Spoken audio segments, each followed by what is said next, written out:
শ্ৰীমন্ত শংকৰ হৰি ভকতৰ জনজীন কল্পতৰু তাহান্ত বিনাই নাই নাই নাই আমাৰ পৰম গুৰু।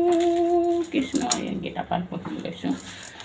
শ্ৰীৰাম বসুদেৱে অনিৰুদ্ধ কাম শংকাসন চিতি বুদ্ধি অহংকাৰ সমে আৰু মন এই চাৰি পবিত্ৰি থাকয় সবাহিত ৰাম চতুৰ্ভুজ হৰি হেন প্ৰকাশয় তাত চিতে থাকি বসুদেৱে কৰে অধিষ্ঠান বসুদেৱে অধিষ্ঠান প্ৰকাশে জ্ঞান ৰাম পদু নৰ অধিষ্ঠান বুদ্ধিত আখিয়া সেহি অভিমানে প্ৰকাশয়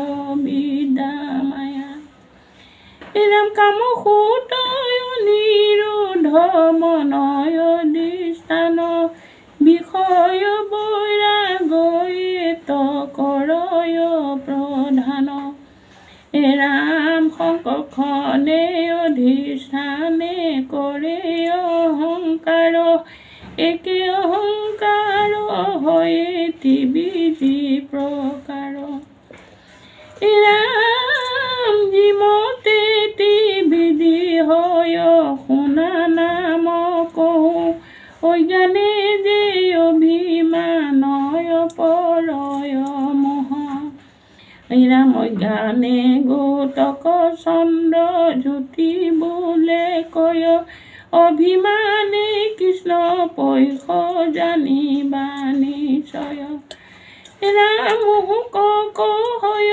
লিখা স্বৰূপত সমস্ত কহিলো পাৰ্থ তোমাৰ আগত সকলো কথা শ্ৰীকৃষ্ণই অৰ্জুনৰ আগত কৈ আছে, আমাৰ আগতে কৈ আছে বিশ্ব ব্ৰহ্মাণ্ডৰ আমাৰ মানৱ জাতিকে।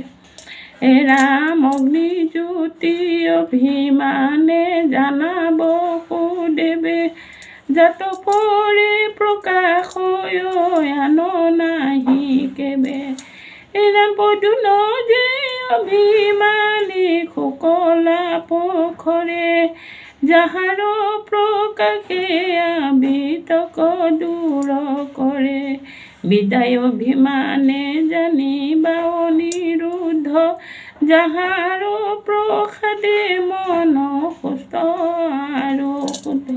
কৃষ্ণ